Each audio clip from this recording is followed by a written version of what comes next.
planter, on va se poser la question, qu'est-ce que c'est qu'un arbre, comment ça marche? Et puis à partir des qualités qu'on va trouver à l'arbre, on va essayer de faire des grandes catégories sur comment essayer de l'adapter au mieux. Alors déjà, un arbre, c'est un pied, donc c'est la couronne, c'est l'ensemble des branches et des feuilles, si vous voulez. La tige, c'est le tronc, tout le monde le sait, et puis c'est les racines. Donc pour grandir, à cet arbre, il lui faut de l'air, c'est évident, de l'eau, ça c'est moins évident, de la place, du dégagement, parce que c'est gros un arbre, et puis un sol donc perméable et vivant pour accueillir de fraîcheur. Donc la partie qu'on ne voit pas d'un arbre, c'est peut-être la partie la plus compliquée, parce qu'il faut que l'arbre trouve sa nourriture, mais puisse aussi étendre ses racines le plus largement possible. Et il n'y a pas de volume, il n'y a pas de norme sur un arbre, c'est tant de mètres cubes. Ça, il faut s'enlever ça de la tête. On trouve ça dans beaucoup de livres. On aime bien donner des chiffres. Cet arbre a besoin de tant de mètres cubes. Ben non, c'est beaucoup plus compliqué que ça. C'est à la fois plus simple, parce que l'arbre est un opportuniste, et plus compliqué, parce que ça a une exigence d'espace disponible. Excusez-moi, on pourra poser des questions après sur votre intervention? Oui, Oui. Très bien. Bien sûr. Donc, pour planter un arbre en ville, je vous suggère 3 stratégies. Alors, ne pas planter, déjà, mais on va voir que c'est être attentif quand même. Ou alors, deuxième stratégie, c'est planter à part, dans des lieux à part, mais toujours en étant en ville. Ou alors, c'est essayer de transiger, faire au mieux avec ce qu'on a. Donc, on va examiner ces trois scénarios, si vous voulez. Alors, premier scénario, c'est on ne plante pas et on compte sur ses voisins. On a souvent, mais c'est le cas quand on fait un tour à Viroflay, on a souvent des rues qui sont étroites. C'est le cas à Cormeilles-en-Parisis, la ville qu'on voit en photo sur ces deux photos d'ailleurs. Les trottoirs sont étroits, il y a juste la place pour faire passer une voiture. Un piéton chemine difficilement sur les trottoirs, on ne peut pas planter. Physiquement, c'est pas possible. Et encore, là, on ne voit pas les réseaux en dessous. Donc, autant compter sur le voisinage. Et dans la photo de droite, il y a des beaux arbres qui dépassent des jardins. Ce n'est pas le lieu de planter. Appuyons-nous sur ce qui se passe chez les voisins. Sur l'exemple de gauche, eh ben, il y a un magnifique alignement de jeunes platanes qui est de l'autre côté de la propriété, donc de l'autre côté de la clôture. Ça ne va pas tarder à passer au-delà de la clôture et à ouvrir le trottoir. Inutile d'essayer de planter de ce côté-là, appuyons-nous là encore sur les voisins. En plus, c'est une solution qui est économique. Deuxième solution, c'est quand on ne peut pas planter, c'est est-ce qu'on ne peut pas accueillir le vivant et accueillir toute la flore spontanée. C'est pas une mauvaise idée, mais la flore spontanée, elle a parfois le petit travers de pousser un peu n'importe où. C'est le cas du buddleia qui pousse dans un pont, ou alors c'est le cas de cet érable qui pousse, alors lui c'est extraordinaire, il pousse sans terre, il pousse entre les marches en béton, le mur en briques et la dalle en béton qu'il allait promener à la maison. Bon, essayer de faire ça, nous, de semer une graine d'érable à cet endroit-là, ça n'aurait jamais marché, mais là la graine est venue toute seule et ça a marché. Et cet arbre qui est dans la photo là, date de 7-8 ans, a continué à croître, il est très grand maintenant, il commence à pousser les briques, et donc il fait son trou, et ça va. Ça peut être un très bel arbre, mais devenu complètement improbable. Donc accueillir le vivant, c'est une solution qu'ont adopté notamment les Allemands dans ce qu'on appelle Emscher-Park, et qui correspond à l'ancienne Ruhr industrielle. Ils ont laissé les bouleaux, les érables, les frênes, donc des espèces qui sont très opportunistes, conquérir les anciennes voies de chemin de fer, les anciennes aciéries, et ça forme un ensemble de parcs, finalement, tout au long de ces villes qui sont très proches les unes des autres. Donc ça façonne complètement un paysage urbain, et ça le change de sa vocation très minérale liée à la sidérurgie d'il y a une cinquantaine d'années. Maintenant, c'est un paysage qui est extrêmement vert. Tout simplement, on s'est appuyé sur cette capacité de certains arbres à conquérir les espaces et à s'installer très vite. Donc, ne rien faire et accueillir le vivant, ça peut être une solution tout à fait possible, avec quelques risques. Mais bon. en maîtrisant, on y arrive. Deuxième solution, eh ben, c'est planter à part de la ville, pas planter entre les murs, c'est planter dans des parcs, dans des jardins, et on a aussi, même en France ou à l'étranger, des résultats qui sont complètement appréciables et qui nous emmènent, quand on est dedans, quand on est par exemple en haut à la plage bleue à Valenton, on n'est plus du tout dans une ambiance urbaine, on est dans un ailleurs, et on ne pense même plus aux grands poteaux électriques qui sont juste au-dessus. Et c'est encore le cas au parc de la Seille à Metz, c'est la photo en bas à droite. Là, on ne dirait pas qu'on est à côté du centre-ville de Metz, on est ailleurs. Donc on peut planter aussi dans ces espaces réservés. C'est le cas aussi qu'on pourrait retrouver à Sceaux, à Versailles ou à Vaux-le-Vicomte. Vaux-le-Vicomte, c'est un peu tiré par les cheveux, mais je n'avais pas de photo de Sceaux. J'aurais pu mettre une photo de Sceaux. Maintenant, c'est un parc qui est urbain.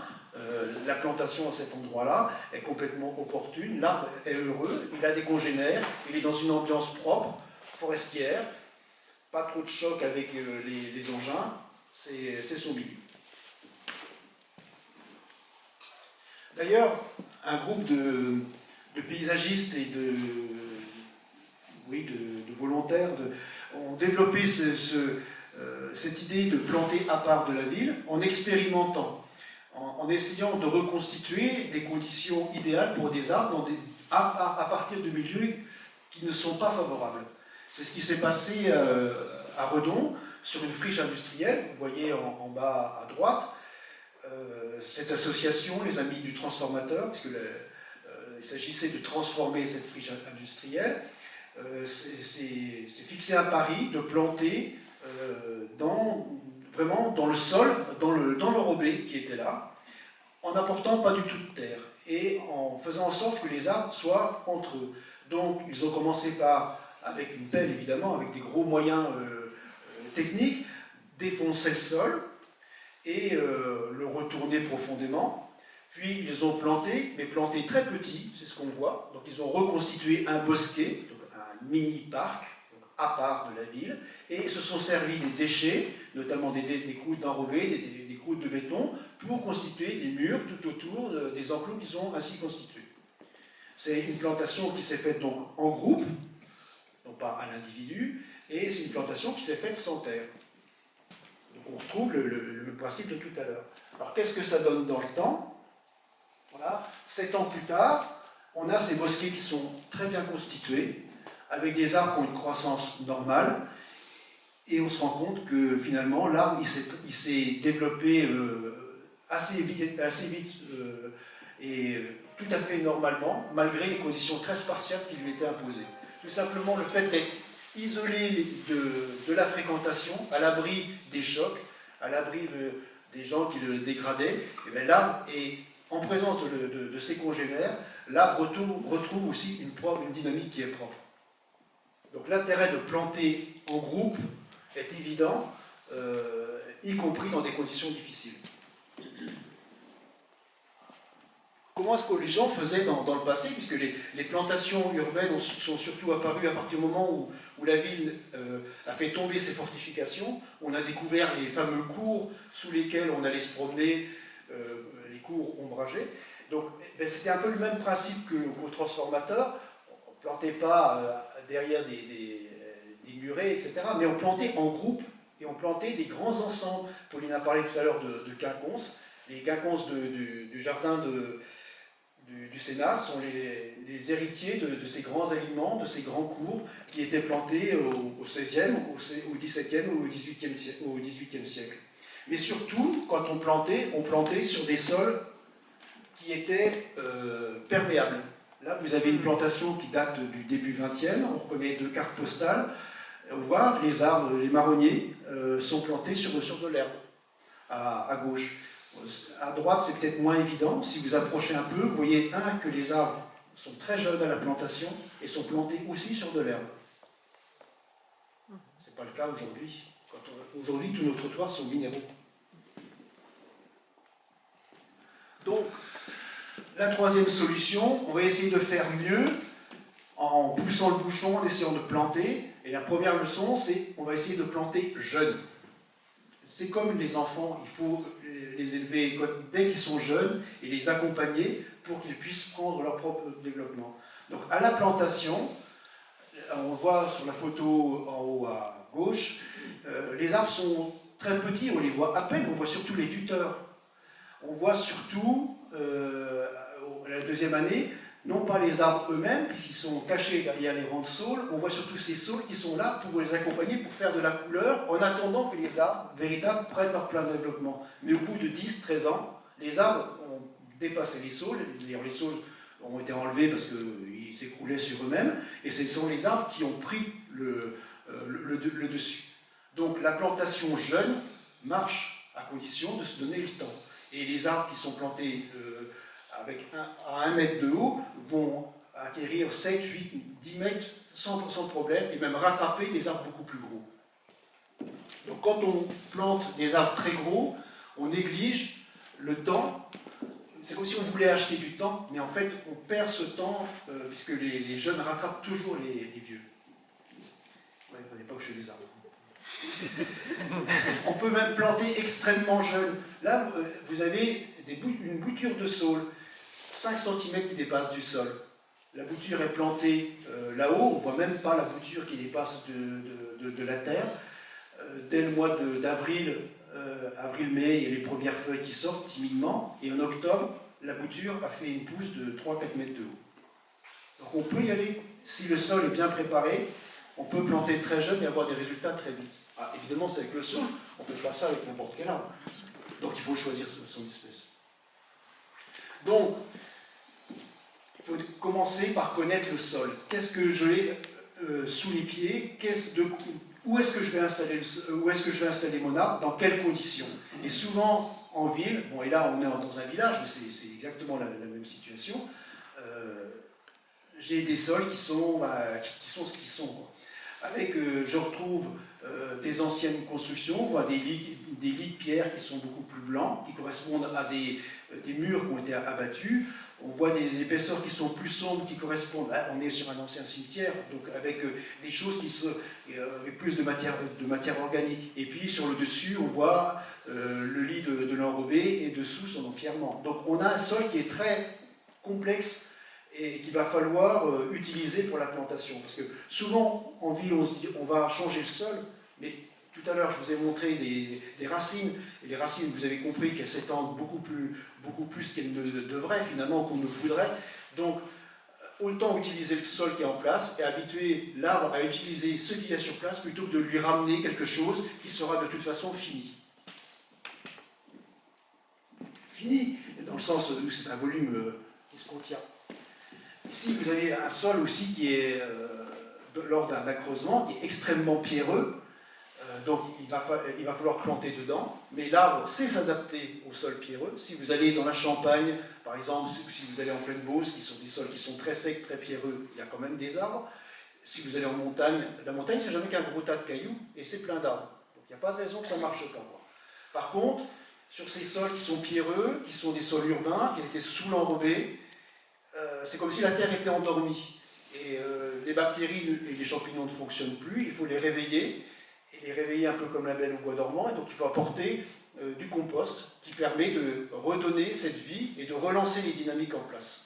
C'est assez facile à faire, et à chaque fois, la terre en place, à travers toute mon expérience, la terre en place donne toujours de bons résultats.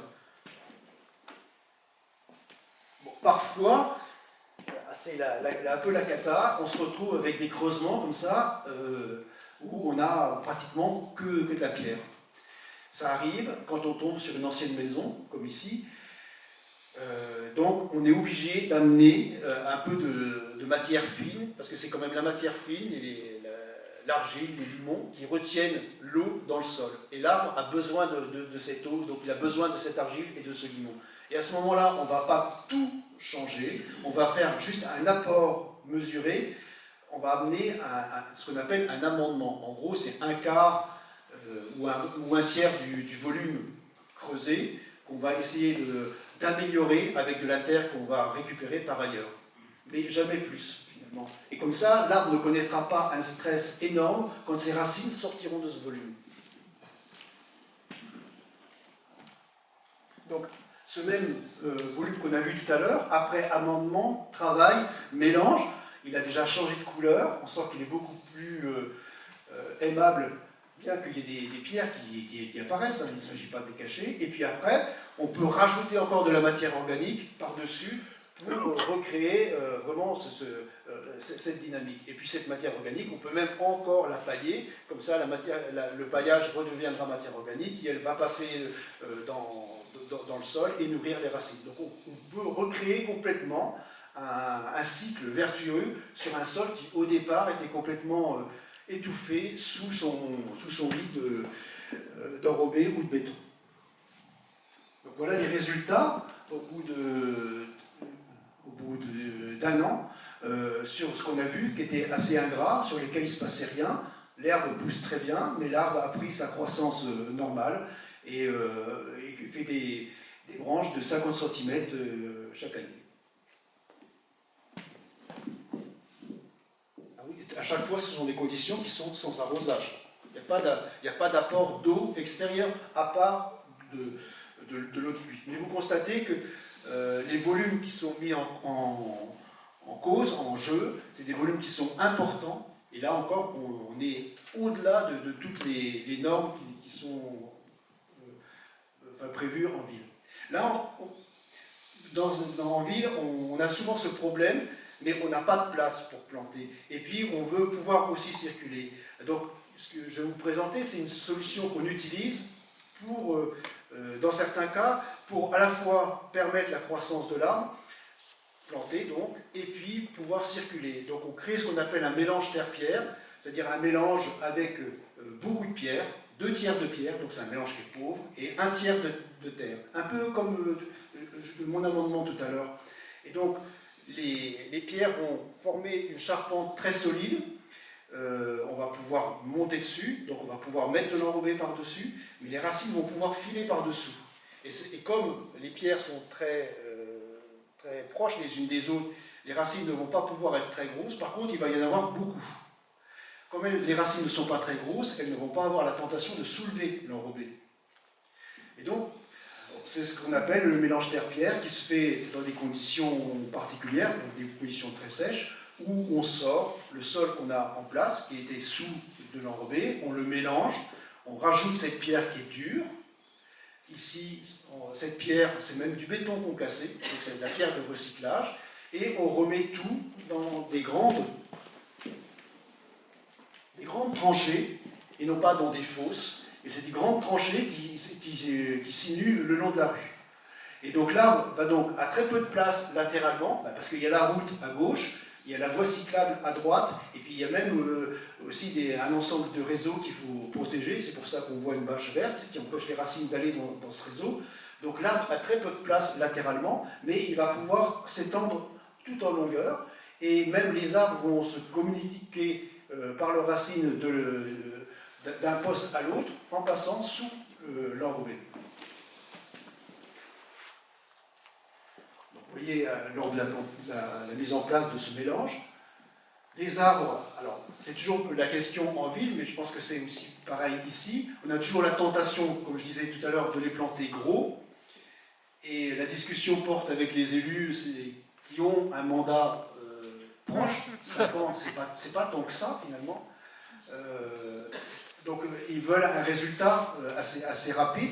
Donc là, le choix a été fait d'une grosseur assez forte, puisqu'on voit bien que par rapport au personnage qui est en haut à droite, les arbres sont déjà grands. Donc, ce qu'on appelle des 18-20, c'est la circonférence à 1 mètre de haut, la circonférence du tronc à 1 mètre de haut. Ces arbres sont plantés, on voit 2 ans après la plantation, ils ont déjà un volume qui est apparent, alors qu'on est dans des conditions très urbaines. Et on ne s'aperçoit plus que là où sont garées les voitures, c'est le mélange terre-pierre qui est en dessous. Et les racines vont pouvoir filer en dessous. Si on reprend cette image quelques années plus tard, 18 ans après la plantation, les sophoras, puisque ce sont des sophoras, dont parlait Pauline tout à l'heure, ils se sont étendus largement et ils dépassent largement au-dessus de la chaussée. Ils ont complètement les trottoirs de part et d'autre. Et, par contre, vous voyez aussi que les arbres sont accompagnés à leurs pieds par des plantations d'arbustes qui à la fois les protège des chocs des voitures, mais aussi leur garde une certaine fraîcheur. Donc on n'est pas dans la réflexion seulement d'un arbre, hop, un trou, on est sur la réflexion d'un groupe d'arbres et de son mimétisme avec des sols, son adaptation au mimétisme de sol urbain, puisqu'il permet aux voitures, il permet à des gens de passer au-dessus des racines sans même s'en rendre compte. L'inconvénient de ce type d'aménagement, c'est que ce ne sont que des sophoras, et si un jour il y a un parasite sur cet arbre, on va se retomber dans le problème qu'évoquait Pauline de difficulté à pouvoir résister à ce parasite, d'autant plus que les racines communiquent entre elles et peuvent se transmettre facilement les maladies. Mais bon, l'intérêt de cet exemple, c'est de montrer qu'on peut assez facilement, et avec un chantier court dans le temps, peu dérangeant par rapport à la ville, avec aussi un coût économique faible, puisqu'on récupère la terre en place, on récupère du béton concassé, la matière organique, je ne vous ai pas dit, mais c'est celle qui venait d'une station d'épuration. Donc c'était un chantier qui était vraiment très très économique. Donc on peut planter et réussir avec peu de moyens. Mais ce qui est important, quand même, c'est, quand on imagine planter un arbre en ville, c'est d'aller choisir soi-même ses arbres. Et c'est ce qui a été fait dans la ville de Luisan, dans l'exemple précédent, où les conseillers municipaux et même monsieur le maire sont allés en pépinière choisir ces arbres, se rendre compte de comment ils étaient cultivés, pour prendre ceux qui paraissaient les plus beaux et les ramener en ville.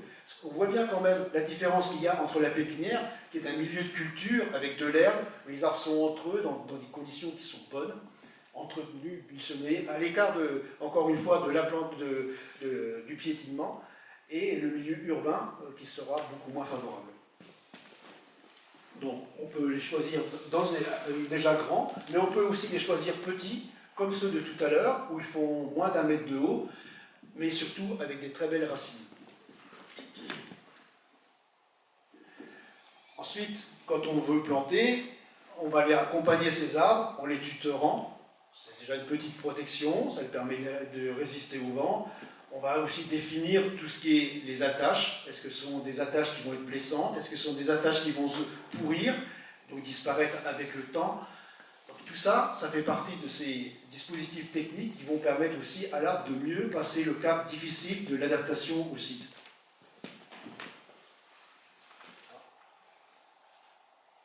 Mais surtout, on va accompagner l'arbre avec d'autres plantes, puisque finalement l'arbre c'est un être vivant, et être accompagné par d'autres êtres vivants, même s'il y a une concurrence qui se fait pour l'eau, l'arbre s'en profite mieux, s'en porte mieux. L'arbre a horreur d'être éclairé par le dessous. Si vous avez une grande surface en calcaire très blanc qui éclaire le dessous d'un arbre, il ne va pas être heureux. Tout à l'heure, Pauline montrait des photos de tilleuls qui étaient devant des façades. Et la réflexion de la lumière sur la façade renvoyée sur les troncs ou sur les feuilles du dessous, donc, qui normalement sont à l'ombre, ça ne se passe jamais bien. Donc accompagner l'arbre par quelques annuels, quelques vivaces, c'est pas grand chose, mais ça l'aide à prendre pied dans la ville.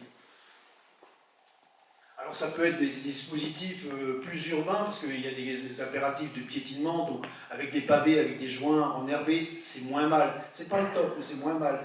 C'est mieux quand c'est des arbustes, et pourquoi pas les tailler? On peut leur donner une forme, on peut aussi plaisanter avec les choses. On sait que, par exemple, des ifs peuvent être taillés avec différentes formes, et au contraire, bien protéger le pied du tilleul auquel il se trouve.